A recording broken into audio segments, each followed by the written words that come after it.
Bem, queria agradecer enormemente o convite da comissão organizadora, Rogério, Betinho, pela oportunidade. E sobrou para mim a bomba, né? A bomba de falar antes da hora do almoço. Todo mundo está olhando uma feijoada, não a minha aula. Mas vamos tentar ver se eu consigo captar um pouquinho vocês nos próximos minutos. E o tema que me foi pedido foi falar de ACLF, transplante hepático, qual o limite. E, para tentar falar desse tema, eu tentei abordar 4 aspectos que talvez me façam sentido para a discussão desse assunto, que é qual é o papel do transplante, propriamente dito, alinhar os conceitos de ACLF na proposição de entender o papel do transplante, o que os estudos falam e quais são as proposições futuras da aplicação dessa ferramenta para esses pacientes. Quando a gente fala de transplante ACLF, a sensação é que a gente está numa contagem regressiva e que tem que resolver rápido para indicar o transplante. Só que as coisas não podem ser tão rápidas e tão despropositadas assim. Uma vez que o transplante tem um papel, e qual é esse papel como um todo? Se a gente pegar a história natural da cirrose, em diversos momentos, como já foi abordado anteriormente, o paciente tem chance de morrer. Morrer na primeira descompensação, morrer nas sequenciais descompensações, morrer em um determinado momento onde o processo inflamatório está tão intenso que outras disfunções orgânicas vão se somando, o ACLF, e em qualquer desse momento, a chance de mortalidade é maior. E, por esse motivo, o transplante entra aí como uma forma de interromper o processo. Isso é, mudar a história natural de alta mortalidade e trazer para uma situação onde todos nós sabemos da redução da sobrevida dos doentes, uma possibilidade de maior sobrevida. Tanto sérias histórias dos Estados Unidos, quanto até mesmo registros do Brasil, né, a RBT saiu agora de 2022, mostram uma sobrevida enormemente maior do que aquela que nós esperávamos para quem ia morrer de uma descompensação. E, dessa forma, mesmo que faça todo sentido, o princípio ético do transplante precisa ser mantido. Isso é, os pacientes precisam ter acesso a essa ferramenta com equidade e, principalmente, com justiça na distribuição de um órgão que não é comum, não é fácil e, por esse motivo, precisa ser muito bem utilizado. E a utilidade do transplante, sem dúvida nenhuma, é o que de mais importante precisa permear o nosso raciocínio quando vamos indicá-lo. Isso é, eu não preciso só aumentar a quantidade de vida, mas eu garantir a qualidade de vida pós-transplante e também que esses pacientes tragam benefício econômico, isso é, retornarem às suas vidas com força laborativa que na outrora não era mais possível por conta da doença, fugindo assim da situação de um transplante fútil, que, por definição, é uma sobrevida inferior a 50% com 5 anos, porém, isso, até hoje em dia, é um pouco questionável, dado ao avanço da nossa técnica. E se a gente falar do ACLF? Bem, olhando a fisiopatologia do ACLF, não há dúvida da sua existência em algum momento histórico da história evolutiva do paciente com cirrose. Seja muitas vezes por um evento externo, uma infecção bacteriana, ou eventualmente uma hepatite alcoólica nos grandes séries históricas, ou até mesmo danos próprios ao fígado, uma hepatite autoimune reativada, uma carga viral que voltamente sobe, esses pacientes começam a desencadear uma síndrome de resposta inflamatória sistêmica exacerbada, que, em última instância, vai gerar 3 grandes fenômenos. O primeiro deles é vasoconstrição intensa, periférica, associada a uma disfunção mitocondrial e, por esse motivo, uma disfunção também imunológica. E, dessa forma, o resultado de todo esse processo será a disfunção de órgão. Bem, juntando essas informações, então, eu poderia facilmente conceituar essa síndrome, só que não. Existem pelo menos 3 grandes conceitos europeus, norte-americanos e asiáticos, que, por mais que as semelhanças ocorram, eles não são exatamente iguais. E, por esse motivo, quando a gente fala de trabalho, estudo, para realmente avaliar o benefício dessa terapia, temos um grande problema de uniformidade da informação. E, dessa forma, quando a gente pega a CLF de uma maneira geral, até encabeçada pela Organização Mundial de Gastroenterologia, nós vamos entender que é uma descompensação hepática aguda associado a disfunções de outros órgãos com uma alta mortalidade. Mortalidade essa que de 28 a 90 dias, pontos muito comuns nos trabalhos de ACLF, chega de 20% a 80%.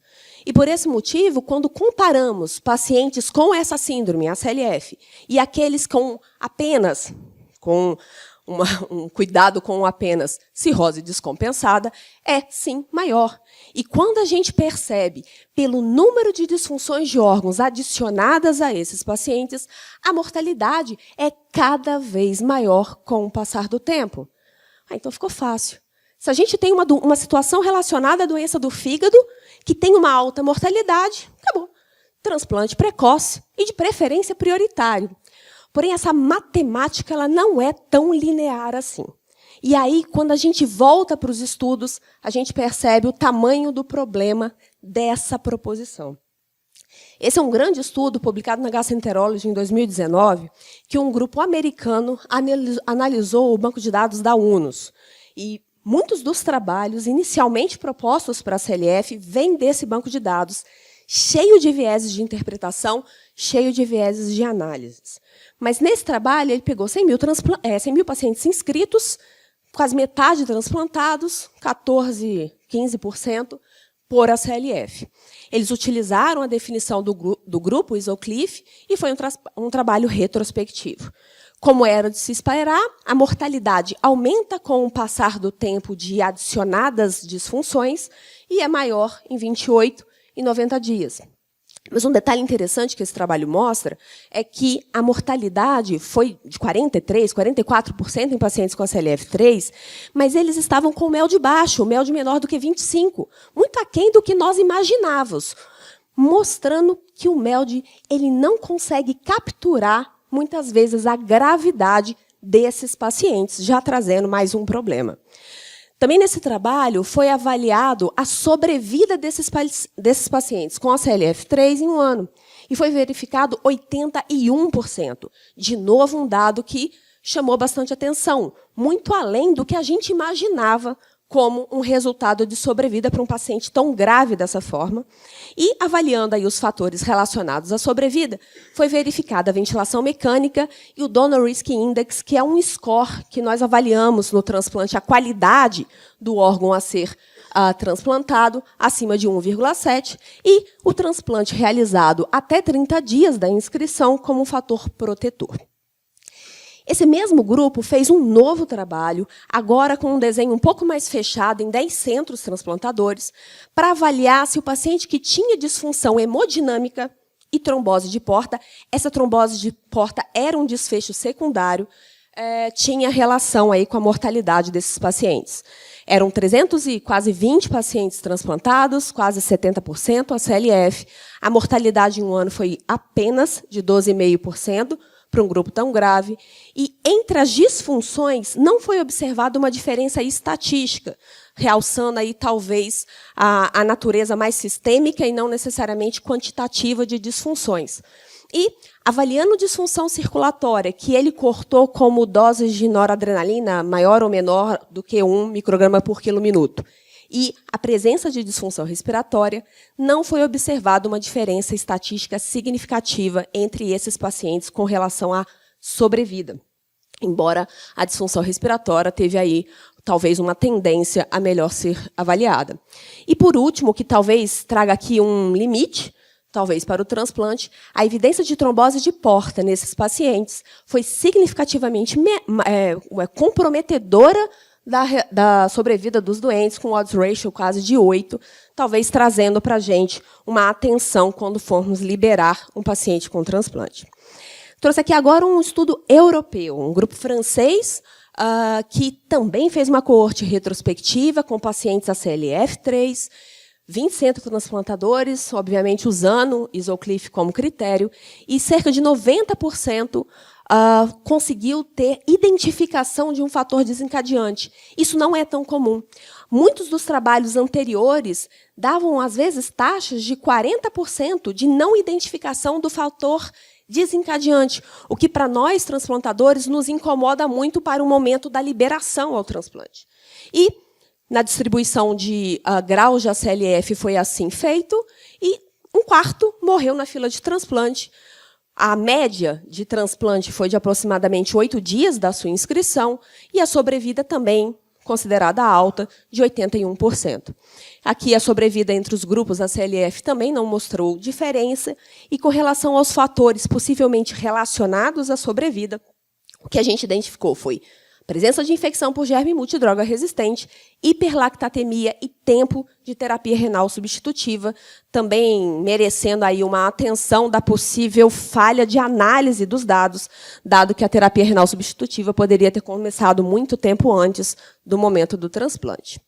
Agora, um estudo asiático, né? Então, o estudo asiático aqui traz 560 pacientes transplantados, 160 classificados em ACLF por Isoclif, 230 por Apasol, 20 centros transplantadores e, como era de se esperar, no estudo asiático, a hepatite B foi aí o principal desencadeador do quadro de ACLF.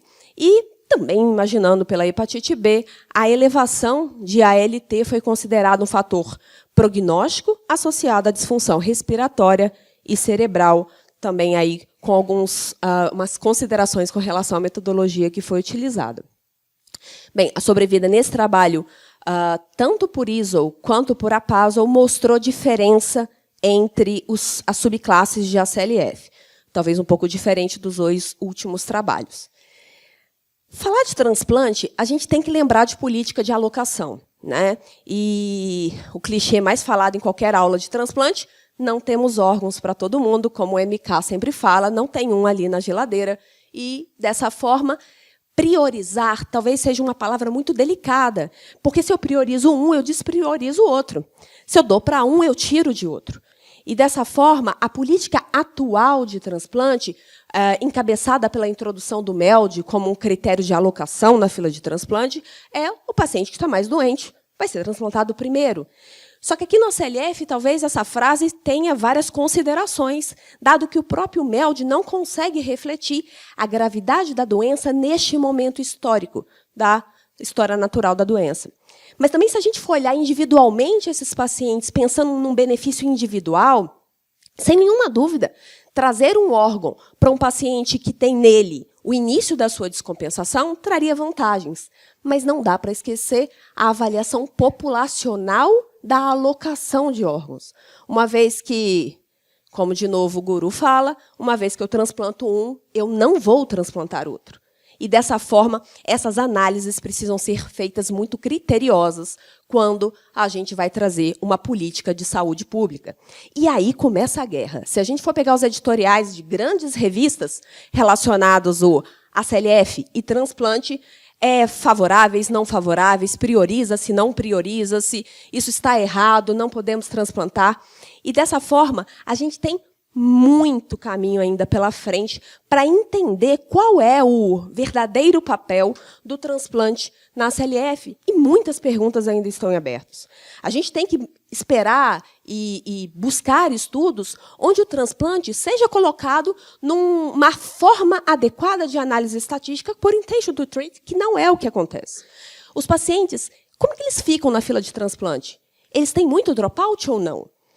Quais são os critérios objetivos para futilidade? Não dá mais para usar um conceito super antigo de futilidade de 50% em 5 anos com tanto avanço nas técnicas de transplante e, obviamente, não é essa sobrevida que a gente espera. Além disso, qual é a janela de oportunidade? Será que esse paciente está doente demais e, por isso, precisa de um transplante? Ou ele, por estar doente demais, não dá mais para transplantar? E essa definição do ovo e a galinha a gente ainda não tem. Quais são as comorbidades do receptor que a gente pode aceitar ainda para o transplante? E até quantas disfunções? Alguns trabalhos falam de 5, 6 disfunções, a futilidade se torna muito próxima. mas isso não tem estabelecido. Quais são os critérios ideais e aceitáveis para os doadores? Será que eu preciso sempre objetivar um doador ideal para aquele paciente? Será que dá tempo de esperar esse doador? Ou eu posso arriscar com um enxerto marginal? Mas será que esse paciente aguenta? Essas definições, né, a gente lida isso todo dia, no dia a dia do transplante, mas aqui não tem tão clareza. E como é que esses pacientes ficam depois do transplante? Transplantar, sim. E o resto do corpo? Como é que ele vai ficar? Qual é a utilidade do transplante? E a longo prazo? Muitos dos trabalhos de ACLF transplante param a análise com 1 ano. Eu quero saber com 5. Como que esses pacientes ficaram? Quais foram os resquícios da doença crítica que esse paciente viveu, muitas vezes na UTI, ainda durante o acompanhamento?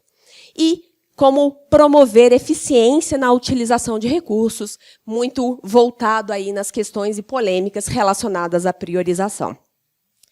Bem, talvez algumas dessas respostas vão ser alcançadas, vai demorar um pouquinho, mas tem um trabalho registrado no Clinical Trials, que se chama CHANCE, e aí agora sim, é uma coorte prospectiva ousada, com uma proposta de inclusão aí de 3.000 pacientes, começou em 2021, previsão de término em 2026, 20 centros transplantadores, vai utilizar a Isoclif, mas também a PASL como avaliação conceitual, e com a divisão de grupos propostas no CHANCE, talvez a gente consiga entender um pouco melhor o uso dessa ferramenta.